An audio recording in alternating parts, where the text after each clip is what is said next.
Good evening, everybody, and welcome into the Creed of Crypto live stream. We got a great show here for you tonight. My name is Boi Crypto. I have here with me, as always, my friend and co-host Crypto Ewok. We are talking tonight, as you can see by the thumbnail. Are only meme coins going to pump in this bull market? Because I tell you, if you've been around the last couple of weeks, months, I mean, really this whole year, it's been memes that are pumping. We aren't seeing a lot else. Of course, we had Solana kind of do it for the first quarter here in 2024, but not a lot else. A lot of memes are popping off right now. They're popping off on PulseChain, Base, apparently. They have them on there as well. There's just memes going off everywhere. So we're going to talk about that tonight. Why is the quote-unquote valuable stuff, the actual real assets, why are they not pumping? We'll talk about that. We got people in the chat. Hit the like to support the channel. We appreciate all of you being here. We're going to have an active chat tonight. Caleb Brantley, shout out to you. I don't know if you are a country music singer, but your name definitely does sound like you could be one. Crypto 7 was in here earlier today. We'll get to whatever he said here in a moment. And we got a poll question for you concerning these memes. So feel free to participate. It doesn't cost you anything. What's your opinion on meme coins? Do you love them? You own lots and are buying more. Risky but good leverage. I own a little bit as leverage on maybe the main stuff. Or hate them. They're drained from the real assets. People shouldn't be buying them. And I would like to punch anybody in the face that are buying them. That I added in that last part, but you could do whatever you want. But Ewok, you dropped off there for a minute. Are you here and good? Looks like you're okay. You a little foggy there or something. Yeah, my camera wasn't wanting to focus there, but I think we got her straightened out. Okay, looking good. I can see the beard. Not that anybody wants to see my pretty face anyway, so we're all good. I see the crumbs. I see the crumbs from your dinner and your beard, so I think we're all right. Good. I thought I'd clear them out. But how you feeling tonight? How you feel about the markets, where we're at right now? We were just talking off air. I mean, it's been a lull these last couple of weeks, and I don't think we're the only ones that feel that way. I know I saw Corey Costa posting something like that the other day that, I just haven't been streaming because not a lot going on. I think people generally feel that way, and there's this weird, maybe fatigue isn't the right word, but this weird, just like I said, lull right now. Even though it has been exciting recently. But how are you feeling about it? That's exactly how I'm feeling, man. It's like I other than the show, and you and I have conversations, and I have a few other friends that I have conversations with outside of in the real world, but every once in a while you still just need a break, and I think right now it's been kind of, that's what I'm doing. Taking a little bit of a break. I still log on and I read some things, and but it's not consuming me, and it's been feeling pretty good. It just hasn't been exciting. There's been nothing real exciting going on, other than trying to shake out some weak hands. I still see it. There's still a bunch of people that don't believe, and that's fine. And we're not going to go up until we can get those guys washed out. So yeah, it's just been, it's been kind of enjoyable not to focus on it too much. And it'll get better when it gets better. Until then, we just kind of stay the course. We still stream every Tuesday and, try and find something to talk about. But, I guess we'll figure it out as it comes.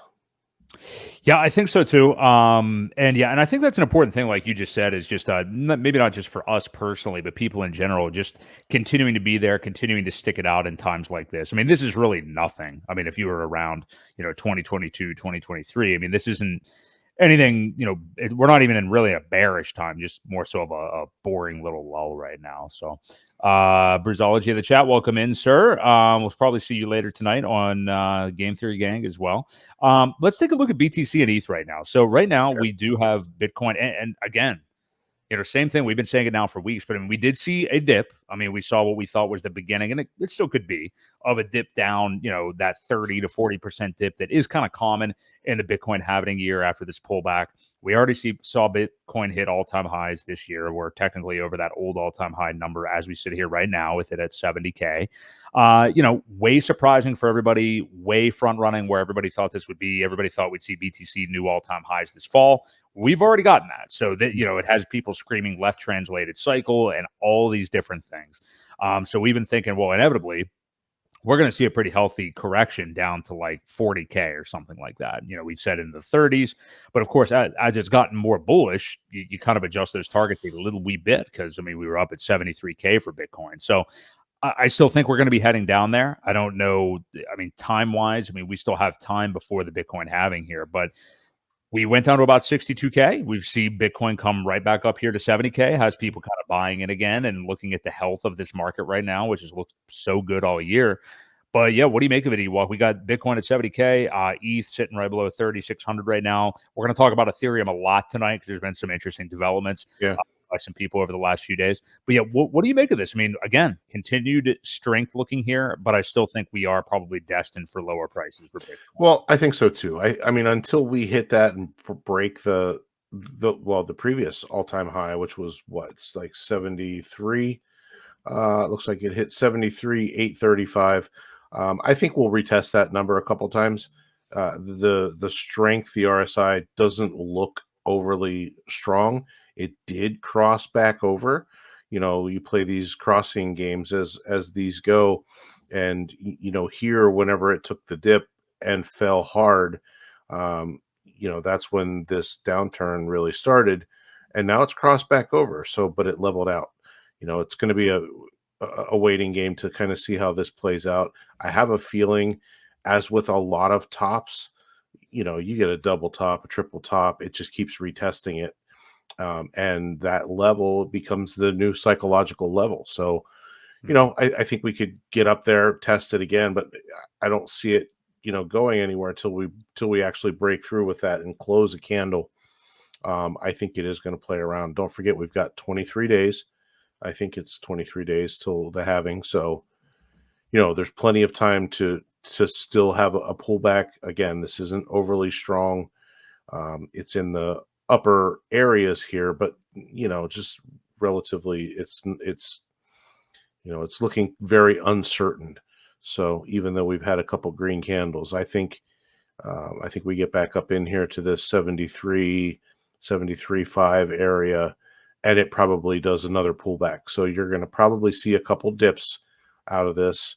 And then, obviously the same with Ethereum. It could get back up into here. Now, I don't believe, well, no, it didn't. It did not cross over its all-time high yet. So, no. That's 4,800. So not that that's like insanely far off, but yeah, we haven't gotten there yet. No. And I think a lot of that now is, relative to the news of the SEC. Again, they're putting their own little chilling effect on everything, and it's been nice to hear some people speaking in favor of it, and like I said, we'll get to that later. But yeah, I see us hitting this top a couple times, retesting it. Clearly, it's a level that that we are going to have to get through again psychologically. Traders are now going to play this game, play this channel. They're going to try and time it and make some money. But we've got some time. We got like 23 days till the halving, and I think by then it'll kind of wash some things out, and we can actually get started on our bull run. Yeah, I think so too, and it does make sense, that psychological level, because we've been sitting here for 3 years basically now, almost, with Bitcoin, already looking at that 69K number as a double top, 2 times in 2021. So it makes sense to kind of top out around that region before coming back down. But we have a new all-time high, so we're still hanging out there again now. But I do think we're going to head back down to that, into the 40Ks at the very least here at some point. Now, that doesn't necessarily mean, and this is a good transition into the PulseChain ecosystem, but that doesn't necessarily mean that like all the alts will follow with it in the same percentage. That is when we could maybe see a bit of an alt run actually start to begin. We'll see. The key will really be looking at Ethereum. Like, how will that ratio hold up? Because the key number for that ratio, I think, is about 0.61 ETH to BTC. And it just has not been able to crawl up there yet. Right. Basically been at 0.5 oscillating between 0.5 and maybe 0.55. I'm not sure how high up there it's gotten, but that's really the key number there. But yeah, looking at the PulseChain ecosystem here. So we have had some movement back down, and we have seen and this is going to be an interesting topic we talk about here, but the sacrifice rate for Pulse be defended pretty damn well lately. So, we have seen a pullback here, but we got Pulse at, again, above SAC rate. So 30 is 1164. Pulse X is sitting at about 52.5% below SAC rate.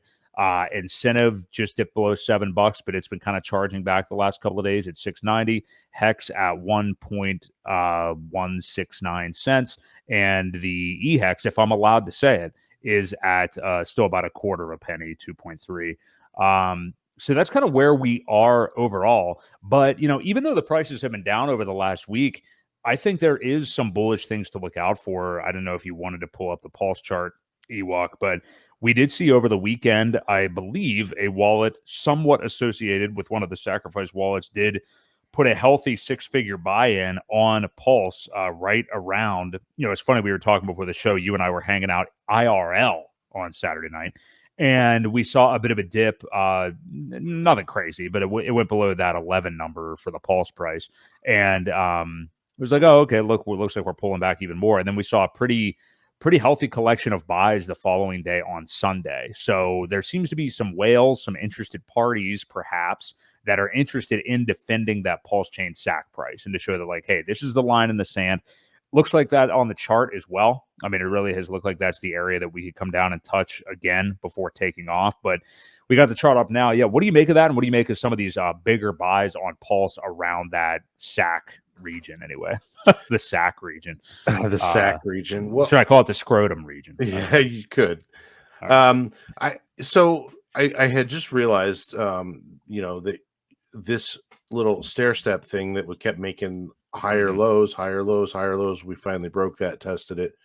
Yeah. But like you said, we did get some support right before that, right before it crossed over. Obviously, we had a little bit of play.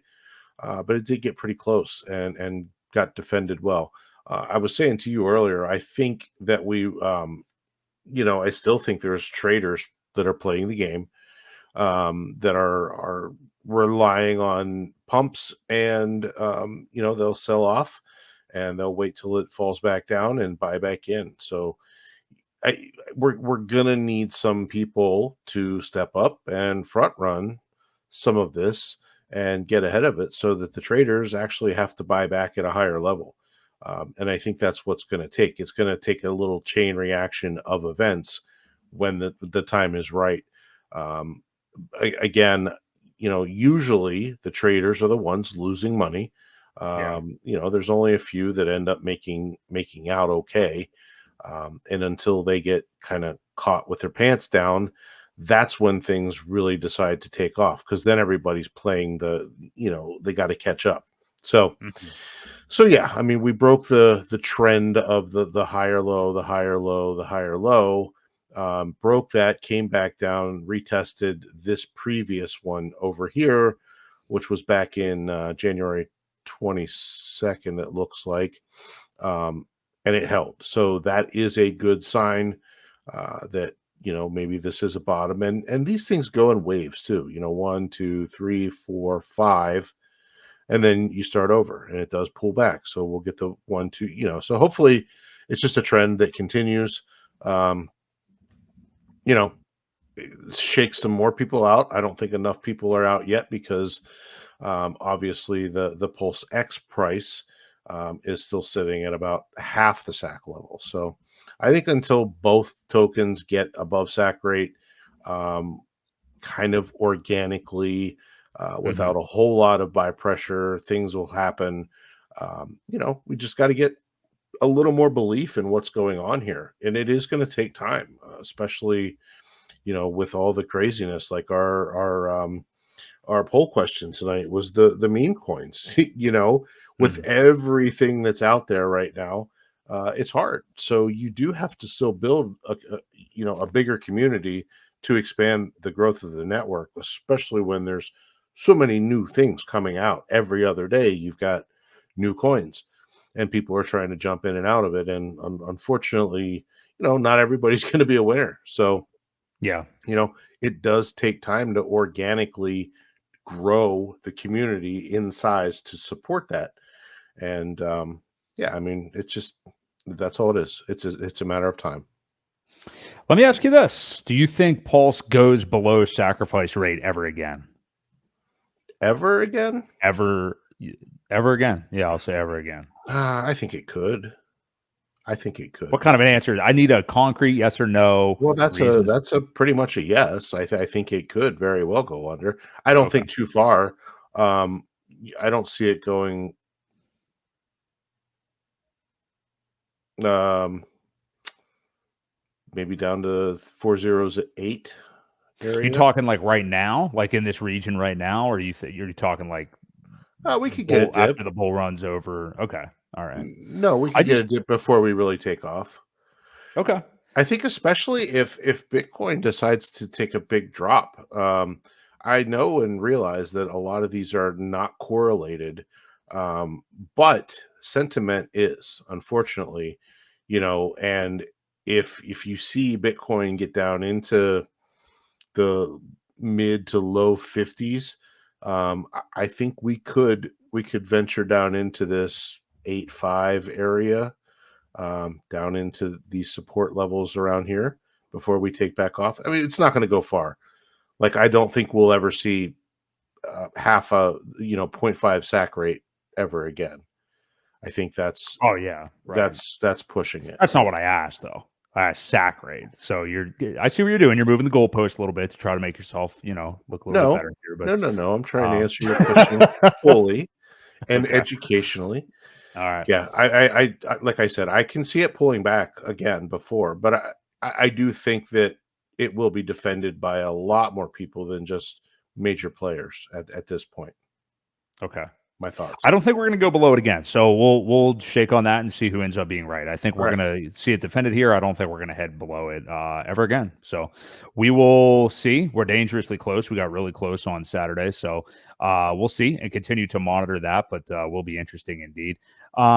Let's move on to this for now. So we talked about this stuff with Ethereum. So this is interesting. So just last week, Wednesday the 20th, Ethereum Foundation under investigation by state authority, SEC pursuing legal campaign. We saw minutes after that to make ETH a security. I can't imagine too many people saw these headlines and actually, well, I know that they didn't get shaken out or afraid because nothing happened to the price and nobody cares anymore. But, this, whatever this is, which we'll kind of fill in the blanks on what it is, but it won't work. I mean, ETH is not going to be labeled a security. I mean, we have this precedent now with Ripple and the XRP token, which is a heavy precedent in terms of the whole commodity security thing. Gensler is literally on record, on film at MIT, calling it a commodity. By the time any of this would even happen, who knows if Gensler is even around anymore? I mean, I think Right. we're inching closer to a Trump reelection here at the end of this year. But this is the typical news that starts to come out when candles do start to turn red. And funny enough, it's actually pumped since this news, but Right. basically it went the entire opposite direction. But is this really just a matter of these entities putting this out to front run the ETF, get in on ETH at a lower price, which is what everybody suspects at this point? And keep in mind these headlines, they literally don't mean anything. Like SEC pursuing legal campaign. Okay, pursuing legal campaign. Like, okay, what is actually being done? What concrete thing is actually being done? It's a scare tactic headline to scare people out of the market so they can buy in at lower prices. So hopefully they Yep. did on the modest dip we saw. Maybe it'll dip more, but I really think that's all this is. So what do you make of all this news? And then we'll Yeah, get to what Richard Hart had to say about it too. I completely agree. I think it's they like to do that. They like to create the chilling effect, as we call it. They did it with Hex and Pulse and PulseX, and now they're doing it with ETH. They did it with Bitcoin too before that one was approved, because if you notice, several months there would be these rumors is that okay, it's approved and now it's not. It's Mhm. approved now it's not, and you saw the crazy candles that ensued. and I think it was giving their buddies a chance to get in at a better rate. I think that's exactly what's happening now. That's really all I can guess that they're doing, is just buying time, trying to keep it low so that it doesn't get too out of control for their bankster buddies and allow them to get in at a better price. So yeah, I don't see anything to worry about at all with this. The ETF will eventually get, and yeah, and who knows?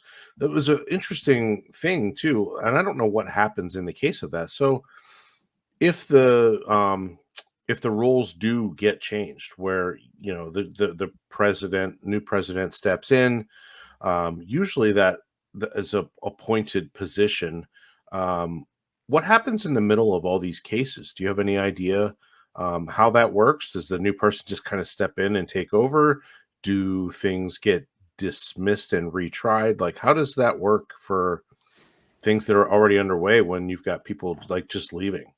This is speculation on my part, but I don't think it would affect anything to do with the cases, because this is just the head of the commission, commission, I guess is what I'm trying to say.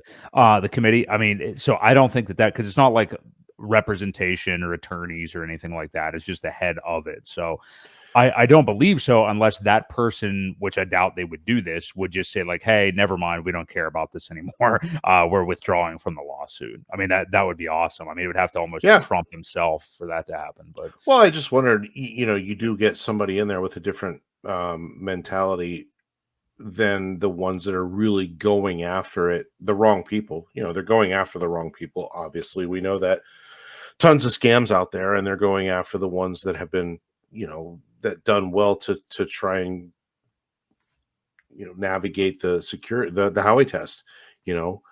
Richard's always said, I put a lot of work into making sure that it didn't pass the Howey test, and that's who they go after. So I just find it interesting, and I wondered how it would work out if the new person that stepped in was more pro crypto and wanted people to play by the rules, wanted to work with them, wanted to do things to grow the space, and kind of partner up, as long as people were being on the up and up, obviously.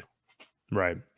Well, I just sent you RH's tweet about this later that day. So it's kind of interesting to see his take on it, because of what he's, been dealing with personally with the SEC recently. And, he seems to be very prepared, and we'll get to this point in a minute. But I mean, in that case, actually, his representation, Richard's, actually on April the 8th is when their motion to dismiss is actually going to be due. So that's interesting as well. But I sent you his tweet. So he says, in regards to, he basically tweeted at Ethereum lawyers, do you have your amicus briefs ready for this case? It's April the 15th. Interesting precedents in this case. Blockchain software listed as a defendant. Venue affected by, he's familiar with this, venue affected by where Uniswap devs are headquartered. Uniswap so-called decentralized. That and so much more. You've seen dozens of Amici and Coinbase, Kraken, Binance, and other cases. Because if a bad precedent gets set, it's bad for everyone, and good precedents are better for everyone. See the attached picture of public documents where numerous good arguments have been made. If you're curious about other amici that have been filed, and is he meaning amicus? Maybe that's probably the plural of amicus. Yeah, very weird. I guess it's amici. Yeah, I thought it was. I thought it was amici, but maybe it's amici. So if it would be amici, amici. I mean, amici sounds good. It sounds like I'm going to an Italian restaurant. Have been filed in cryptocurrency cases. I wonder if Richard had to Google the plural of amicus for this, or if he big brain, he may have known that already. By April the 8th, 2 weeks, the motion to dismiss, and then I think it's his case, will be public. I'm not a lawyer, not financial advice, not legal advice. Past performance, no guarantee of the future. So, yeah, what do you make of his thoughts on this? This is the kind of stuff he's been doing over the last, year, basically talking to crypto lawyers about lots of things as he's, coming across them, learning him. We know he has a team of 11 like star-studded attorneys for his case. And again, we'll talk about his scenario here in a moment. But yeah, April the 8th is when his motion to dismiss will be available. So yeah. What do you make of this tweet? Well, no, I think it's good. I think he's trying to wake people up to say, "Hey, guys, we're all in this together, and now you too. You know, we're all Yeah. fighting for the same thing here, whether you like our product or not. We're all in the same boat." So you know, hopefully some of these become usable in future cases. Um, you know, that's the hard part. When you can set precedent one place, it can be used in others. So, you know, it Right. depends on kind of who goes first. But I think, you know, our case in our ecosystem probably gets there before Ethereum's does. I haven't seen any dates really for that, and I don't know that he post dates. Have you seen any dates for the Ethereum No, I deal? don't know any of that, and I don't even know I don't even know that there are any because, I mean, a lot of this is just kinda conjecture headlining to scare people Right. type stuff, so, Okay. I will, when you're done with your points, I will outline the important points for, Richard's upcoming stuff, though, because I do have that written down here, but Right. But no, anyway, my basic point was, like he said, if bad precedent gets set, it's bad for everybody. Mhm, And the good precedents are better for everyone too. So that's where, you know, that's the main take out of this that I saw. And he's trying to give them a bunch of ammo, essentially. yeah, You know, while I'm thinking about it, I think there's only a few days left to sign the amicus that we have at pulsepetition.org, mhm. and it will be turned in and used. So it's already been paid for. We just need as many signatures as we can get to make it stand out a little bit more. So, um, yeah, like I said, there's a lot of people going to soon realize that we're all in the same fight. And it would work out so much better if we kind of teamed up as a unified group rather than this little group over here and this little group over here. And you know, if everybody can unify, it's the same with anything. If we could get our country to pull the same way, it'd be amazing what we could all do together instead of being divided on 17 different topics. And you know, Right. that's just life in general. So yeah, it's a good thing. I hope lawyers, you know, I hope some of these guys chat, and we can get in good and kind of all fight it together. That's my hope. I agree, and I put the pulsepetition.org link in the chat. It would make sense that that would be due in a matter of days with, the Richard Hart, motion to dismiss being filed here by April the 8th, which I'm sure is practically ready to go at this point. But we do have over 44,000 signatures on that amicus brief, 44,016 right now. So very cool. If you have not done that yet, which it's very likely, people watching maybe didn't even know about it at all, because we're kind of in a new part of the market from when this was at first. Introduced, when we really were starting to think about this and everybody was signing it. So if you're unfamiliar with that, go ahead and, if you do support real DeFi, support the PulseChain ecosystem, go ahead and sign that amicus brief yourself as well. But yeah, important dates upcoming here for the RH case anyway is, yeah, the 8th is when their motion to dismiss will be due. Nothing's going to happen as a result of that other than it'll be cool to see it, and see what their points are and things like that. And then the SEC gets until July the 8th to file a response to that, which they'll certainly do. And then actually, Richard's attorneys will have an opportunity to respond to that by August the 22nd. So they then get another 6 weeks to respond. And then it's not until October the 24th of this year that there would actually be oral arguments in front of the court for the motion to dismiss. So this is why we've said, since this timeline was presented back, boy, I guess it was around Christmas time, maybe a little. No. I'm trying to think when Richard came out with his tweet saying like, "Hey, I'm taking on the SEC and all this stuff." Um, might have been the new year. Yeah, I think by that time it was the new year. So I mean, we've known this timeline now for a couple of months. So most of 2024, there's just going to be things happening back and forth, but I don't think any of us really give a shit about it. It's just like, this is what I want to buy. We expect it to go up, and we're not worried about the SEC because they've failed at every turn. They're targeting everybody, especially now targeting Ethereum and stuff. We know what they're doing. We know what their game is. So, do you have any thoughts on that timeline or anything about the RH case or anything, Ewok? Oh, you're muted. I did want to There you go. bring up that nuclear herbs. If you follow down in Richard's tweet, he actually linked everything through Court Listener Yep. that he had live links to. There was a couple that he didn't, and then he linked further down below here. So if you're not following him, very, very educated gentleman, um, lawyer as well. So he does know what he's talking about. But it's good to read his take on things too. I always enjoy his input. So that's Definitely. all I had on that. Definitely. He's a great dude. All right, cool. We're going to move on to another very interesting topic from this past week. If you guys are enjoying the stream so far, do us a favor and pet the like button's head as if it was a yellow Labrador Retriever puppy dog. We appreciate that. Support Real DeFi, help support the channel. We appreciate you guys. A nice active chat here tonight. Participate with the poll question. We would like to know, because we're talking about meme coins. We're going to get into this, into the nitty gritty here in a moment. Memes have been pumping all over the place. We've got Dick with butt now on PulseChain. We have this actually token. Lots of crazy stuff going on. So what's your opinion on memes? You love them, own lots, and are buying more. Risky, but they are good leverage, so I own some. Or I hate them, and they drain from real assets. I know the type of people that are choosing the hate them ones for sure. And we're getting a pretty even distribution, though. I would fall into the risky but good leverage category, which comprises the highest percentage, 41%. Second half actually, the second actually hates them. So 36% of them will not own them and thinks they drain from real assets, and 23% are I love them and buying more. So where would you put yourself in this category, Ewok? I'm between hate them and good leverage. Yeah, that's what I figured. A lot of times with meme coins, you could take, say, 10 of them, right?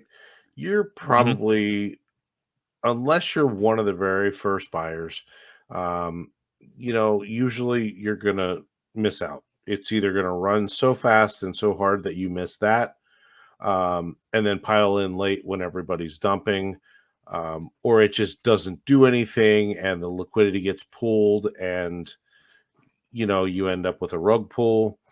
I haven't seen a whole lot of rug pulls with a lot of these. There's a lot of things No. coming out, and that has been a bonus of the meme coins on PulseChain that I've seen. We've been lucky to not see a whole bunch, and the ones that were coming out were called out because it was the same group that was doing it, and they were pretty much being watched and said, "Hey, here's this group again, same thing." Another thing, I think people are learning how to provide liquidity successfully. When they mint the coins, they'll take a percentage of that, add it as liquidity, and tie it to maybe something else that they probably own, and tie it together so that it does grow organically. They may buy a little bit at first, add the liquidity after it pumps, so that it makes it a little bit tougher and harder to sell back down. And then it kind of organically grows. Now, I know Axis was doing a lot of that stuff. He said he learned some pretty cool things when he launched his Axis token. And I forget the last time I even looked at it, where it was, but it was pretty crazy the way that he tied liquidity to different things. I don't know, did I save I'm just curious on where it sits. No, I didn't. Which is the price of it, or yeah, I mean, it was over I haven't looked at it for a $20,000, I while. think, last I saw. So just a crazy ways to do it, and like I said, people are learning a lot. I know the HOA guys promote that as well, as rather than dumping coins, they're teaching people how to provide liquidity to Right. exit their positions as well. So, there is a science to it, but I don't recommend it to people that really don't know what they're doing, because they can really, hurt themselves and damage their position by trying to provide liquidity and not understanding the ratios and how to do it and how to set it so that you can exit a position at certain levels, or remove some liquidity and place it at another level up, as it runs. So just got to be very careful. Overall, though, it's a crapshoot, man. It really is. You don't know what's going to take off. You have no idea unless you got a bunch of people sitting in a back room with a pump and dump group. It's hard. It's hard to pick winners with those and be right there when it happens, to catch it. It's so difficult, that you can, like I said, really hurt yourself, and that's why I don't like it. I don't like to see people, taking those lottery ticket risks if they don't have to. Yeah, I understand that. Yeah, Axis token is right around 23, 24K right now. I just looked it up too. But no, I understand where you're coming from. And that's why I think you do have to identify. And I guess we're kind of, you kind of took the question generally into the PulseChain territory, which is understandable because that's mainly what I would be talking about with these memes too, obviously. Yeah, it's like specifically the memes on PulseChain, which I think actually there's a lot of good ones actually. Like, I mean, there's actually ones like you said, like Tang Gang and HOA, that are really, really good, strong communities, and I think doing things the right way. I mean, say what you want about Teddy Bear and stuff like that. I think, as long as B Roots is interested in it and everything, that whole ecosystem, doesn't matter what you think of like PDI and will it get to $1? Will it peg to $1? Who's behind it? Yada, yada, yada. The Atropa ecosystem, they're all going to be liquidity bonded together. That's a Teddy Bear, Atropa, and PDI. And regardless of what you think of it, just the narrative, we had this discussion a couple of, maybe it was last week, 2 weeks ago. Regardless of what you think about the PDI thing, or you think it's preposterous or whatever, the fact that there is speculation that it would be like the first organic stablecoin like that, where people just kind of peg it up to $1, and it even being created as a category is a bullish thing for it, and an interesting thing to speculate on, even if it's just a little bit. So call that a meme. Some people would argue that PDI is not even a meme, but whatever. That's a conversation for another day. But I agree with you. I want to leverage it with good communities and the ecosystem that you're interested in. So, like, we obviously are interested in PulseChain. We believe that PulseChain is, one of the best, like, surefire opportunities to do really well in this bull market. Well, a lot of these tokens that have launched on PulseChain, you can look at as a leverage on the PulseChain price, to where, I'm not saying that you want to get out of your PulseChain stack. Obviously, I would never get out of my core tokens like that to get into these things. But if you want leverage on it, you could buy those. If you want leverage on Hex, you could buy like Icosa and Hedron or something like that. If things that are good products that have a community behind it, that are, strong, that are tied to what it is you're looking at, the main coin. You can look at Texan token, some of the different stuff that Loan is doing, other than I probably wouldn't buy the Loan token right now, which is pretty much just being dumped. But I mean, like, you can look at some of that stuff, the 9-inch Dex token, different things like that. But then, I mean, on the other end, that's the bright side of meme coins right now. Like, I think that's good. We're seeing the dick with butt stuff and some of the more ridiculous stuff popping up. But then there's like the other stuff where, like, I think Solana, and I'm not saying it to be critical of Solana or anything like that, but it's been just so bloated with things launching on it and things mooning on it over the last few months, that I think now that we're seeing this correction in the market, in the greater crypto market, we're starting to see people with this like tired kind of last gasp, where we're seeing like the racist meme coins pop out now, to where it's like, I think you guys are missing the plot a little bit here on this one. Like, it isn't really, like, I won't repeat some of the names of them. I mean, you could just look on Deck Screener to see what some of them are. But when we're getting to that point, it's like, where are we really, what's happening here now, and we don't, I will say, I don't want to say we don't have that on PulseChain, because I don't know. I haven't seen that stuff on PulseChain. And I don't care about condemning, oh, this is a racist blockchain. It's a it's a blockchain. But yeah, seeing that stuff pop up, regardless of what you think of it, just reeks of like desperation. Mm-hmm. So I think that's the dangerous side of this. So yeah, what do you make of that? Yeah, I agree. I'm not a fan of it. You know, you can easily turn a bunch of people off, and they could,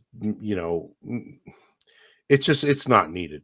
I Yeah. agree with you. It's totally desperation at this point, trying to create something that people may find funny, but a lot of other people don't. It doesn't make sense to offend half of your audience to try and make a joke. It just, I don't think there's really no place for it. And like I said, I haven't noticed it on PulseChain either. I have seen it on Solana, and because of some of those other tokens that did have success, they're just launching whatever. So yeah, I'm not a fan. I'm not a fan of the racist names and things like that. There's no probably the point. probably the easiest thing you've been able to say on this show ever. Um, Well, yeah, it's just yeah. there's no. I don't think there's no place for it. Really, it doesn't need to be here. You can create funny things without being Mhm. offensive to anybody. It just doesn't make sense. When Well, you it almost create a even well, I was just gonna say it almost just seems like very shock jockish. It's just like, oh, watch what I'm gonna sure, do now. it is. It Like, is. yeah, yeah, Yeah, and it's just to get attention. I really think that's all it is. It's attention grabbing, um, and yeah, it's Howard Sternish kind of thing. Is that what yeah, you were getting yeah, at? Just for the exactly. Yeah, attention? Yeah. yeah, exactly. But I guess my other big, I don't even think this conversation would last so long, but it is interesting to me. But like, are we seeing all this right now and the memes popping off everywhere? Like, is the market just this stupid, or who am I to call them stupid? It's the market. So there's it's more efficient than I am, you know what I mean? But is it just the collective market being at this kind of low consciousness or awareness of some crypto stuff right now? Are we just is it I because think we're people are early in bored. the I think people okay, are all bored. right. I really think that's what it is. They're bored. They want something to do. They want something to go up. The problem is a lot of these things aren't going to be here next cycle.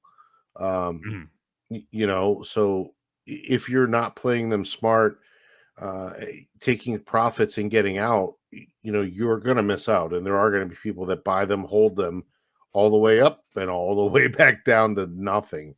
Yeah. And that's what's worrisome, because people don't understand that a lot of these things only have a one cycle life, and they're just not designed properly. They're not designed to have longevity. They're not, that's all they are. They're just it's essentially, and I hate to call them pump and dumps, but pretty much that's the function that they give is a one cycle type of thing. Now there will be some, probably, you'll see the HOA guys stick around. You'll see Mhm. a couple of them make it, and I'm not going to, I name them all, but there's going to be a bunch that just kind of fizzle and fade out, um, never to be heard from again. So Yeah. that's the Yeah, caution. you're definitely right about that. It's just one of those fine lines where it's like, can you own I mean, anybody can do what they want, but can you own memes and have them do well and they end up accidentally becoming like a significant part of your portfolio by mistake, and maybe you get out of them or whatever? Like, yeah, I think that's fine to like take a gamble on some as long as it's like you kind of said earlier, Ewok. The key is being early though. It's not like by the time you've heard of a lot of these, it's when you should It's too not be late. buying them. Yep. Exactly. Like Pepe's done. Like, I mean, you don't really want to get into something like that. Or like, I think that dog with hat went up. I don't even know, thousands and thousands of X's. Like, there's no point getting in on that. It's just other things that come along. And, it's better instead of trying to spread yourself so thin and looking all throughout the market. And especially if you're dealing with Ethereum, like in the fees that are on there right now, even Yeah. though they've dialed back a bit, you don't want to be throwing just like little darts into meme coins, just racking up fees on Ethereum right now, No, makes no which sense. which I think is why Solana it has taken off so much, because the fees are less. PulseChain probably similar thing. You're not paying anything for the trading in and out. So I guess that's why. But the key is like, it will PulseChain the token, PulseX the token. Will they go up in X's more than all of these meme coins in this bull market? Well, then like the top meme coins, no. But can you tell me what the meme coin is to buy and when to buy it that will do the 10,000x? You know, Right. that's the thing. Yep. That's the thing. You have to adjust your time horizon for that. And you know, the reason why meme coins are so successful is it only takes one or two to make a 1,000,000% return. And then people are like, "Ooh, I got to get on the next one, and then the next one, and the next one." And they Yeah. keep doing it until they hit one of those, but they realize by the time they hit the next one, they're pretty much now just breaking even because they've gotten burned on so many other ones. You know, it's just that's the cycle that these meme coins kind of provide, and that's what you have to play. You know, again, we've been lucky, I think, on PulseChain to where a lot of the memes have not rug pulled or done anything Mhm. crazy, um, other than a few. But you know, you're not going to get that on a lot of them. A lot of the other blockchains that are out there, they're just throwing stuff out there, and it's a lot more prevalent to see rug pulls and just down to zero. And we haven't even gotten into the heat of the bull market yet. So just keep that in mind. Be very, very cautious, be careful of what you're doing. If you're going to play that game, be prepared to, you know, take the consequences that come with it. Yeah.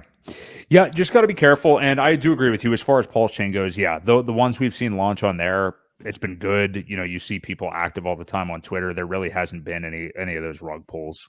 Just as we see that, say that, we'll probably see something like that happen. Yeah, So, yeah. um, let's transition over to this. So this was a big story over the last week, and I really want to pay attention to it because it's another case of where, you know, investors in PulseChain, investors in Hex may have one interest or idea in what might be best for the ecosystem.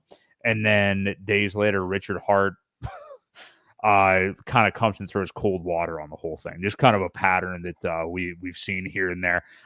This one I find way more entertaining than the Hex one, though. So there's been an effort, and we were going to get into this a bit last week, but it really picked up legs this over the course of last week. But efforts within the community, Crypto Coffee, I know, is spearheading it. I know Buck from PH.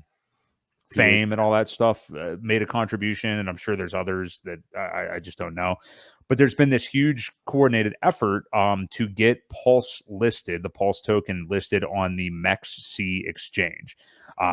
Many people are not familiar with that exchange. I think it's because US, you cannot access it, and it's just available in certain countries. It is a top 20 exchange from what I've heard by volume. Mhm. And I've heard of it before just from being, you know, this deep into crypto and everything. But not an uber popular one, but it is still, you know, it would be a significant thing for Pulse to be on there. So there's been this effort to potentially get it on there. I think it is about $123 or so, or yeah, $123,000 needed. If it was $123, that'd be pretty interesting. But 123K to get it listed on there. And at last check last week sometime, they had at least 30K of it. And some of these, you know, different entities that ran these big sacrifice phases on PulseChain were a lot of the ones contributing to the effort. So again, it's not available in the US, that exchange. But I want to, we'll get into Richard's point on it in a minute. But my question to you was just going to be, before I even saw Richard's last week, was, um, is it good or bad? I mean, what do you think about the potential of this? Because you've got the DeFi purists who are like, hell no, there's no point in doing that. Middlemen, yada yada yada, and other great points that I'm sure I haven't said too.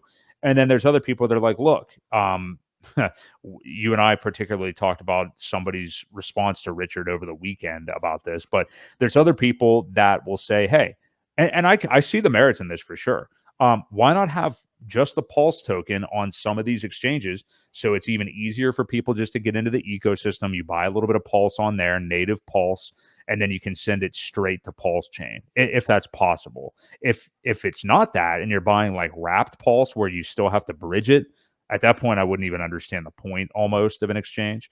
But there's people that think both ways, and I understand both ways. So first off, Ewok, I'll just say, fundamentally, before we look at Richard's post on it, what do you think about this? Because it's a complicated topic, I think. I'm only a fan if you're going to get on one of the top three. Coinbase, Crypto.com, Kraken, Gemini. That's four. One of those main ones. Kucoin. Yeah, No, I'm just kidding. well, They're they're effed. in We were going to trouble talk about now that too. later. So, Yeah. but yeah, I mean, I think the problem is you have to give them liquidity, right? Yeah. It just doesn't make sense, because then you become a target. People don't own the coins; they never put them on the blockchain. They're defeating the purpose of what DeFi is about. And you say real DeFi, that's what PulseChain is, with all the validators and all the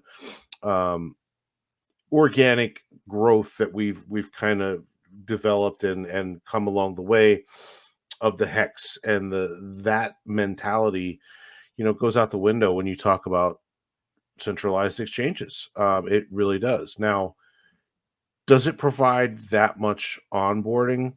Well, a lot of times the liquidity is nowhere near what it's like on chain. So you're not getting a good deal on price, especially for big buyers. The big buyers are going to come in the right way and get it from PulseX or one of the most liquid, ways to do it. So it's going to be little fish. Does it outweigh the cost? I don't know. I would rather see somebody just take that 150 grand and buy a bunch of tokens. Honestly, Right. I really think that's a better option, because again, you said it earlier, you can't even use that exchange in the United States. I realize it's not all United States. There's a lot of Richard Hart fans out there around the world that are in areas that could use it. I just think it promotes bad habits, and Right. I'm not a fan, but there are people that are, and I'll support their efforts. I'm not going to contribute to it. I can't use it, so it would make no sense for me to contribute to the cause at all. But I'm happy people are taking a stance, right? Crypto Coffee came back and said, "Yeah, I heard what Richard said, but we're still going to do it." I think there are some good things that can come of it. Well, that's great. I mean, I'll support the cause, but I'm not going to financially support it with my money. So only because it doesn't really, it doesn't interest me. I don't really like the idea. We still have a great opportunity, and when things are hard to buy, that opportunity is bigger.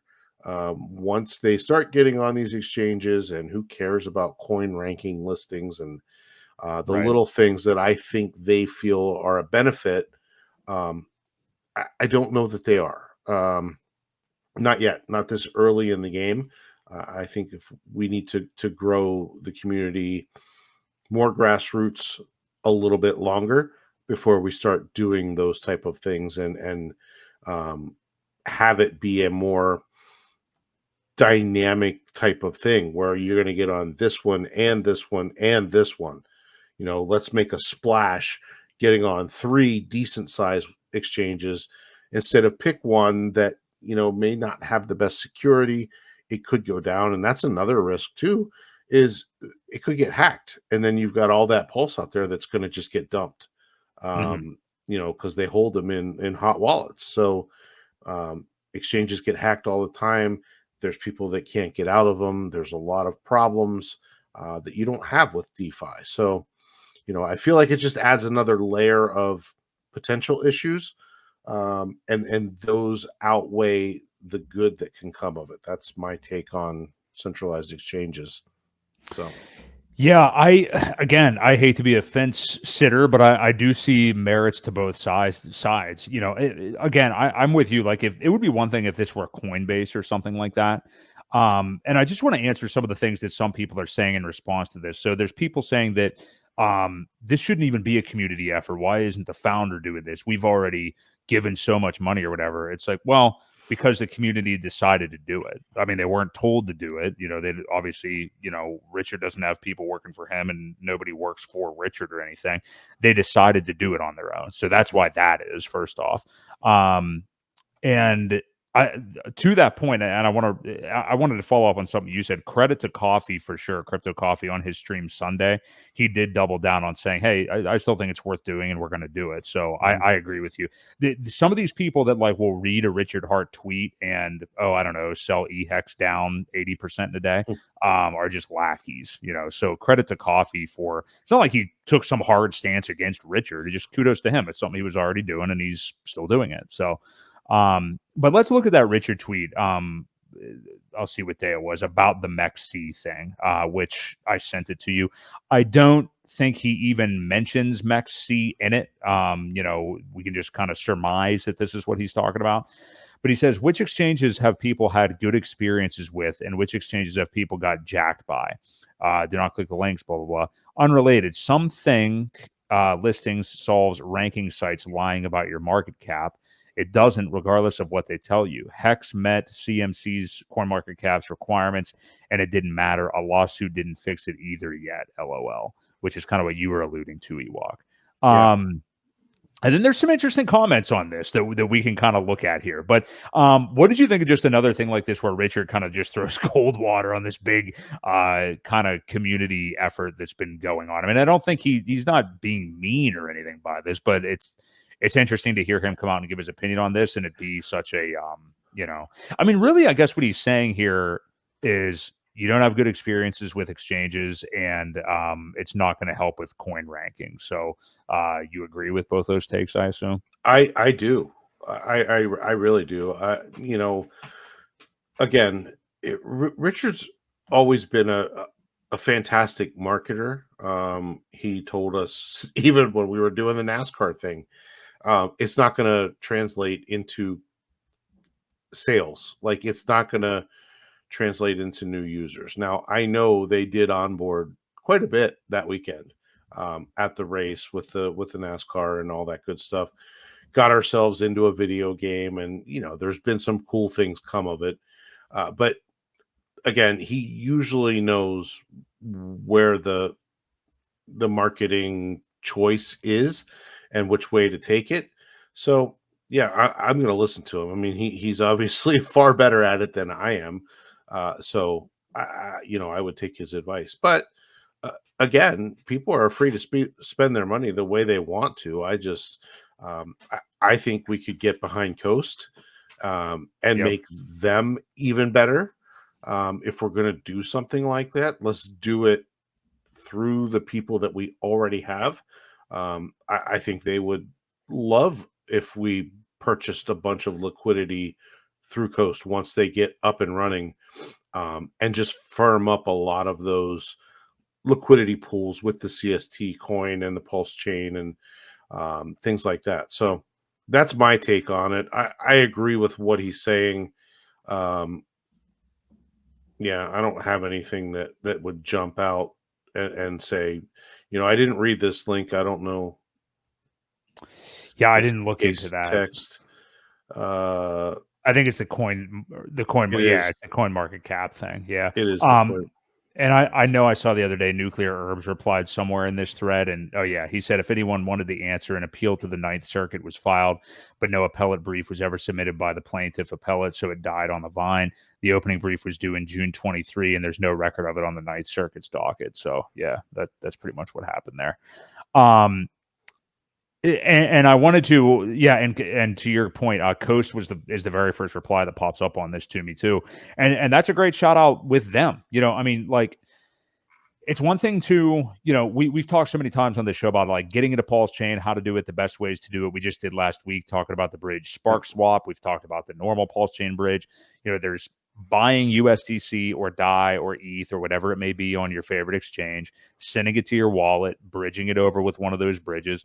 But then there is also Coast. And I think Coast does fill the role of an exchange the best of obviously of all these options. Like, if you're going to avoid having the tokens listed on an exchange, Coast is the best way to do it because it's the quickest way I shouldn't say quickest. It's the most direct way that Yeah. you can just, to steer a new person towards, which I think you've done actually, Ewok, to show them directly how to get on, because bridges may confuse people. Once you do a couple of run throughs, and especially when you use one like Spark Swap that is lightning fast, Yeah. I think that people are going to say, oh, I was kind of being ridiculous thinking this was difficult. But Coast is a great example of like why an exchange may not be as important, I think, and especially with what they're doing now. We'll just tie in that topic with this. But I mean, they're in the midst of adding on according to them, over 10 banks to replace the one they were having issues with before.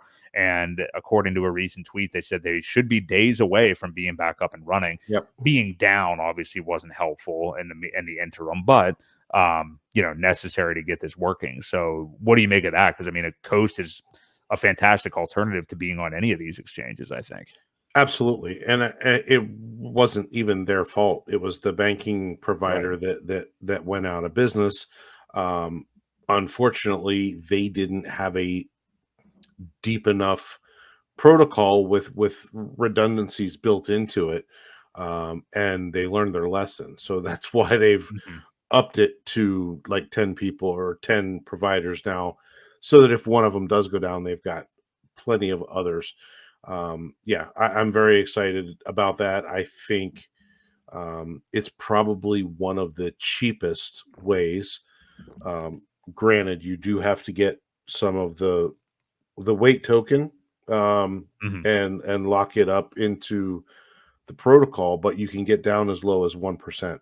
And I don't know of anywhere else that has a 1% fee to enter PulseChain. We figured out the other last week on some of the larger amounts. Was that Spark Swap? Yeah, that's what actually, it's funny. Rebel Yell was just saying this in the chat. That's the one I just had highlighted here. Yep. Yeah. So Spark Swap with the large sums. Yes, I think we did. I think we determined at $500 it was about Around that mark. 3 or 4%. But if you tried like $5,000, you're losing 10. 500. Yeah, it was 10%. 10%. So it was very high. And yes, I don't recommend that. If you can get 1%, the more money that can stay within the system, the better everything is. So yeah, I'm excited. I'm really excited for Coast. Like I said, they've always been good guys. They've always been good customer service, friendly people that are willing to help out when there's an issue or whatever, just questions. There's always guys in their live chat type thing to answer questions right away. And I'm pulling for them. I heard they gave an estimate of 9 to 10 days. So rather than weeks, they said days. It's going to be more than a week, but not quite two, hopefully, on their ETA to be back up and running. So that's exciting. Yeah. And I just realized there's actually a way more spicier RH tweet about the exchange topic that I thought there was another good one, because I had in my notes that he called them trash. And sure enough, I finally found this one. So this was his first one from that day. I'll send it to you if you want to get it up on the screen. And I didn't mean to spend this much time on this, but this is juicier though. All right, so he says, why sex, and that's what I'm going to call it from now on, why sex listings are trash. If you look at much of the coins listed on a sex, they just die. Why? Because who cares? What makes prices go up is buyers, not listers. If someone really wants to buy, they'll find a way. I think that is a good point. Why else do sexes suck? They often steal your money or get hacked. Why else? Thin order books. You mentioned that, Ewok. When the majority of your liquidity is on chain, people can execute into it globally and everyone gets more efficient order execution. Take this example. World 1, where you buy ETH on a SEX, bridge it to PulseChain and swap it for Pulse. Your bid in the massive Ethereum order book, second largest market cap in crypto. Then you bid that into the first largest market cap liquidity place in the world, PulseX on PulseChain. That's quite efficient. World 2, you buy directly in a SEX, and that has 10 to 100x less liquidity than PulseX. You get far less Pulse than your money, that is a huge thing. Yeah. If the centralized exchange is hacked or robs the customers are robbed of ETH, not Pulse, because it's not listed. Nice. One of the few actual advantages to a centralized exchange listing is saving money on gas, but you can do that too by bridging from a chain cheaper than Ethereum. Totally right. That's why we covered SparkSwap, because you can use Arbitrum or BNB on there. In summary, decentralized finance has some very nice advantages over centralized finance, which I don't think that many are going to disagree with that. He said, if ever you were going to list on a SEX, do try to list on ones with real users and hopefully are less likely to steal your money. A way to see if an exchange has real users or not is to look at the balance of their cold wallet on Etherscan. So once again, he's pointing people back to looking on chain to see what's actually going on. He said, I'm not commenting on the quality of any SEX. I'm just telling you a tip on how to tell who has real users or not. So, I mean, it's a saucy, funny tweet, but it also, I mean, he got into the weeds on it and really filled it out. Yeah. And it's hard to disagree with him on that. And you and I talked about this the other night. Corey Costa replied to that and said, with the utmost respect, Richard, you said in Hex, PulseChain, and PulseX were the ones that do the work. And now some people are doing work to get listed on a centralized exchange because it's an easier way to onboard people than DeFi. Sorry, but it's true. I mean, I think it is if you angle it that way to people. But what do you want from us, man? This tweet will lead to more divide than there already is in this community. And I don't see the sense in reading the rest of that part. I don't really agree with that. But Corey, either way, Corey's opinion here, and we'd like Corey. Obviously, you've been on his program, and he does a hell of a lot for the PulseChain community. He has people on, one of the few people that has people on from outside the community, which is very cool. But yeah, what do you make to an argument like that, though? I mean, to me, we said this a couple of weeks ago. If you're trying to onboard somebody new, it's also kind of in your presentation. You know what I mean? Like, you don't have to angle it that it's that much harder or that much easier. It's all about how you learn the first way, I think. So anyway, what do you make of that? I mean, rather than post this and say we're going to do it, I mean, this is essentially Corey saying we're going to do it anyway, which he didn't really have to say. You know what I mean? It's all good, man. He's only giving us his advice. And just like a parent, you're either going to, or a parent and their kid, you're either going to take it or you're not, right? Most parents give you advice as you're growing up. And a lot of times when you don't listen,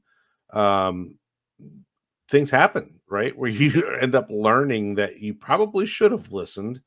And it's okay. That's how we learn what not to do, what to do.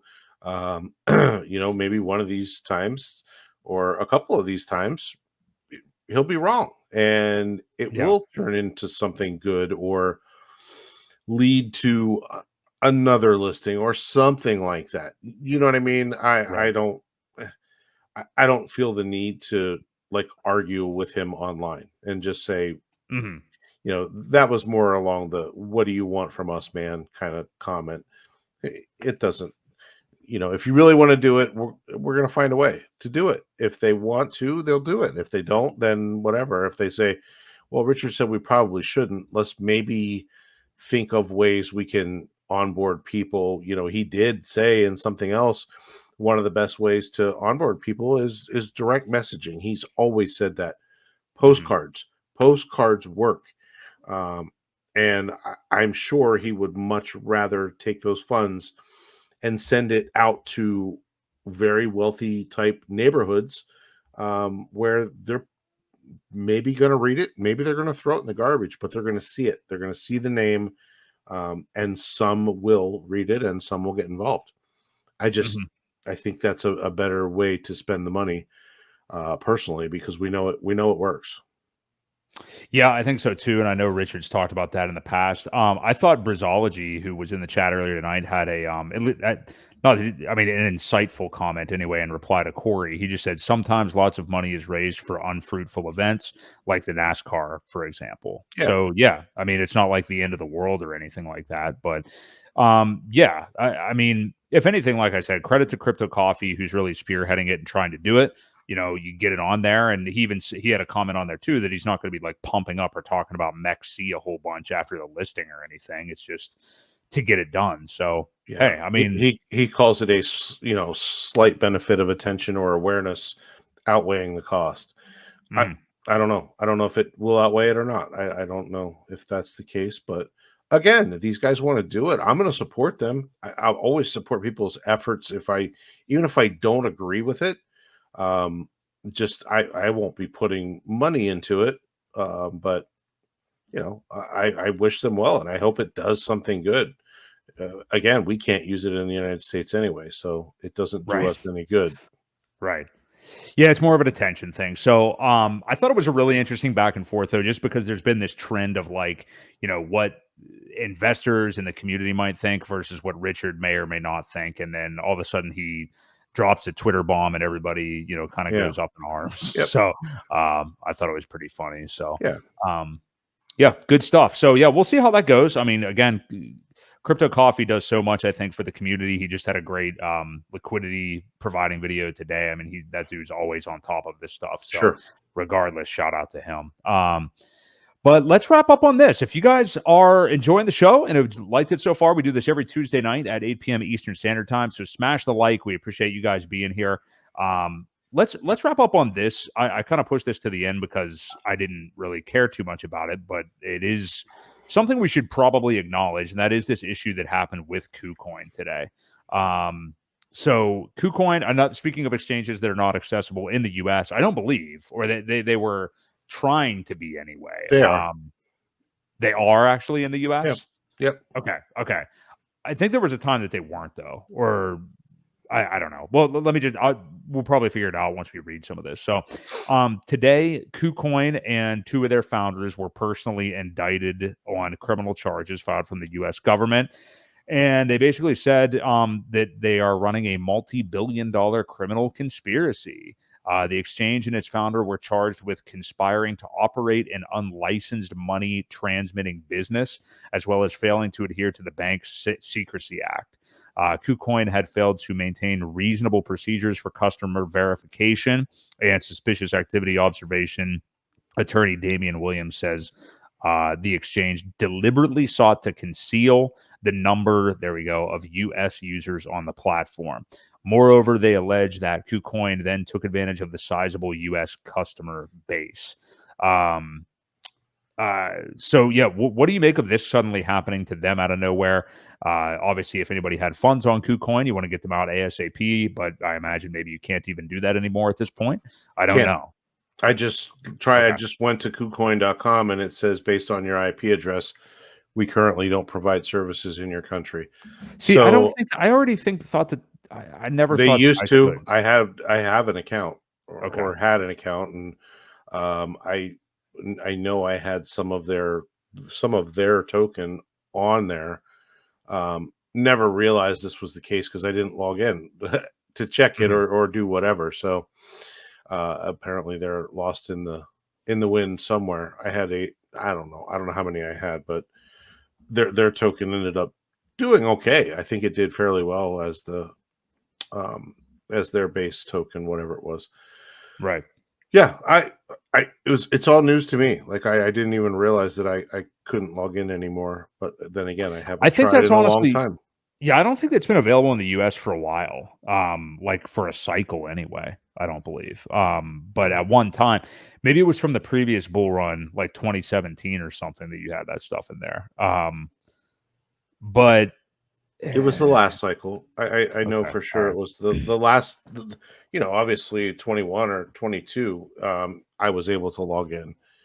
Okay. That's when I first started using it, was 2017, and then I think I checked in 2022 or something like that. But it's been 2 years probably since I looked.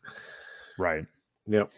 So I don't know. I guess what do you make of this? It seems. I mean, these are like these are big charges. This isn't like some kind Yeah. of flippant SEC money grab type of thing like we see with Ethereum and stuff like that.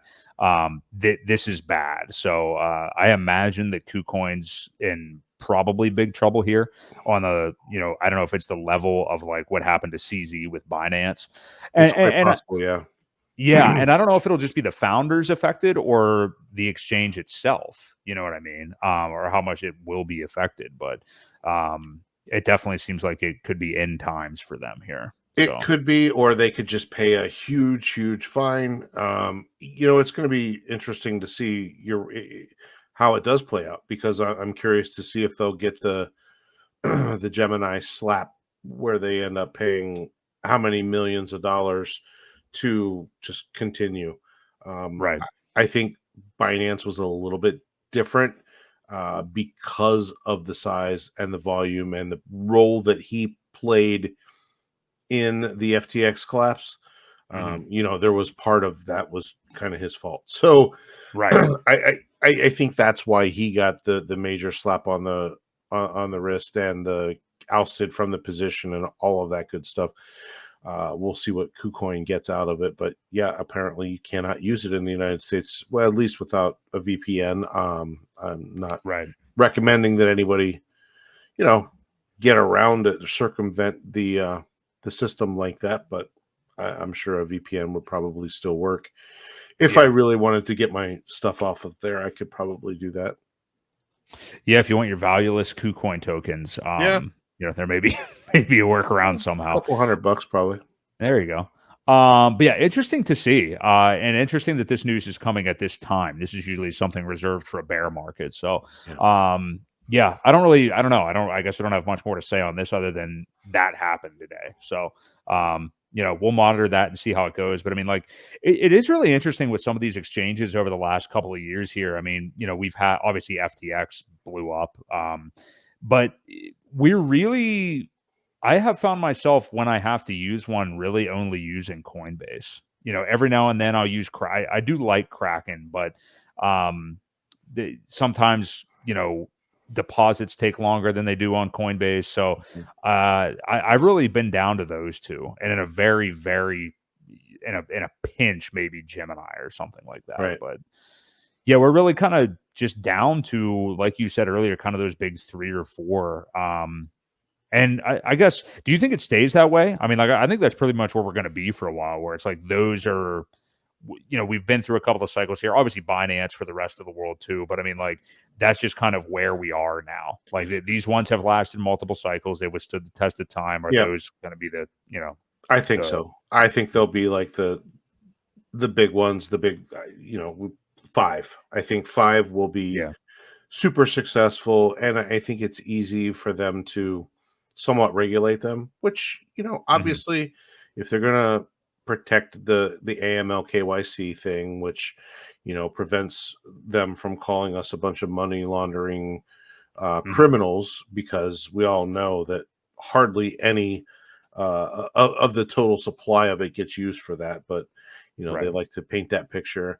I think there will probably limit it to those five big ones, and then you're always going to have these side shoot things in different countries that aren't global type companies. And there's always going to be the cheap ones where you may not even need the KYC to do things. I've seen some of those very backwoodsy type exchanges where you can only find these total degen coins that you can't find anywhere else. Somebody mentioned it earlier in the chat, and I completely don't even remember the name of it. I'll go back and look for it, but it was a Gate.io. Rebel Oh Yell yeah, had mentioned Gate.io. it. Yeah, I forgot about them. Yeah. Yeah, like they're the one of the ones that will list just about anything. I don't think Right. you have to pay them. It's like a very, very small listing, whatever. You don't even have to provide liquidity to them. You just say, here's $1,000, list my coin type of thing. So Right. Yeah. Yeah, I did see that earlier. I had, yeah, they're in the Cayman Islands actually. So, yeah, interesting. Ranks among the top 20 largest exchanges actually, does Gate.io. So, yeah, there you go. I think in the US, yeah, we're down to basically those three, four big ones really to rely on. And credit to, Brian Armstrong's been fighting the SEC hardcore for a while now and has been a pretty big, advocate for crypto and stuff like that. So, from Coinbase. So, yeah, I think that pretty much. We got a super chat in here at the bell, actually. For I'm not going to do this right now, but could you guys check out Luna Inu? Seems a promising meme coin, so I bought a small bag just in case. Relatively stable, so I doubt it's a pump and dump. You'll have to rely on your own research for that one. I appreciate the super chat, but yeah, we'll have to look at that one off the air. I don't even know what chain this is on, but I assume it's like mimic. Is it mimicking like Terra Luna? Like, what is this? What is? I don't know. I don't know what it is. I'll look it up. Yeah, Luna, you know. I'll look it up here real quick. I don't know what it is. Yeah, what chain is it on? Can anybody tell us what chain it's on or anything about it at all? Well, it looks like it's on Ethereum, LINU. Okay. Doesn't look like it's. Here, let's take a look at it for the super chat here. He says Terra Luna Killer. Doesn't look. Yeah, it's just really on Uniswap, it looks like. So it doesn't look like it's. Well, I think Terra Luna already died, so I'm not sure how much that's gonna do. But let's take a look at the. Well, when did this thing launch? When did this even go live? Well, it looks like they started recording it on May of 22. Seriously? Wow. Yeah. Well, that was when Terra Luna did die. Yeah, that was literally the month. Yeah. Yeah. Well, I mean, you've got 3 bull flags here. I don't know what this last one's going to do. Yeah. Luna Inu. I mean, you're going to want to draw consolidations and you can always chart them out. Oh, why is this not letting me do this here? Yeah, the chart actually weirdly looks solid. Interesting. Is that the right one that you have up there? I have it on the daily on my end. I don't know if that's what you have or. I'm on the daily as well. Yeah. Okay. All right. I mean, I just meant more long term. I was surprised what it looked like. I didn't think it would look like that. I mean, it looks like a lot of altcoins, frankly. Yeah, but I think you want to keep an eye out how this plays out. Market cap. You're basically in this channel right now. It's going to tell you whether it's going to go anywhere or depending on which way it breaks out of there. So you've got a couple days here to see it play out, probably till the end of this month. I'd have to know a lot more about it. I mean, I would have to know. I mean, I haven't. This is the first I've ever heard of it, so that tells me that. Well, I'm just looking at the chart. I know nothing. No, I about know. it either. No, yeah. I'm more responding to the chat. I'm pretty active on crypto Twitter and see a lot of meme stuff. So I think the fact that it hasn't come across in any way is kind of surprising. Yeah. It's got but the chart doesn't look $1.3 million of liquidity that's locked. Looks like that. So yeah, with locked liquidity, it's down 14%, 24 hours. You got more buys than sells, but your sell volume is twice as much as your buy volume. So you got some big dumpers that are getting out. I would continue to watch it. I don't know. This chart is kind of looks heavily manipulated. Just watching these run ups and then it dumps and run up and dumps. Yeah. Yeah, this is very odd. We have like 8 people in here I've never heard of, all shilling it. So I don't know, something weird happening. So yeah, do what you will with that. It is, the chart looks okay, but I don't know anything about it at all. So do what you will. I'm not buying any. So appreciate the super chat and good show tonight. Talked a lot of meme coins for sure. I think it was a good topic to broach since that's what we've been seeing so far. But if you guys are still here on your way out, do us a favor and hit the like. We do this every single Tuesday night at 8 p.m. Eastern. Any final thoughts from you, Ewok? No. I don't think so. I think we covered pretty much everything. The one thing we didn't talk about was with Coast. Is they are developing a debit card, I believe. So, we forgot to mention that. So, like I said, I really support those guys. Give them a like and a follow if you could. Always stand up, solid guys. I know there's some other guys that are streaming tonight. I know Maddie and those guys will be on here if they're not already. hop on over, show them some support as well. So Definitely. so I got, man, hang in there. We're almost out of the woods for this bear market to finally get started. I know it's kind of started already, but bull, I think you meant. Yeah, you said bear market. Or the bull market. Yeah, I mean, like I said, we got 23 days or something like that till the halving, and I think we're almost to the point where we've shaken out a lot of the weekends, and hang in there. It's gonna get way better before it gets worse. So I think so too. Just be here right now. That's pretty much it. DCA where you can. If there's still stuff you want to DCA into, I mean, these prices are still depressed enough that we're not done buying yet. So, So just hang tight. We personally are coming to this show every week right now, being halfway inspired, kind of like we talked about at the beginning of the show, just because it's like things are a little just boring. Not a lot of fun stuff. I mean, I guess there is some fun stuff happening, but it's just kind of like everybody's waiting for like huge alt runs here. So we're going to be here. We aren't going away. So appreciate all you guys being here tonight. We will see you here next Tuesday night at 8 p.m. Eastern Standard Time. So again, for my co-host Crypto Ewok, this has been Broke Boi Crypto right here on the Creed of Crypto live stream. See you guys.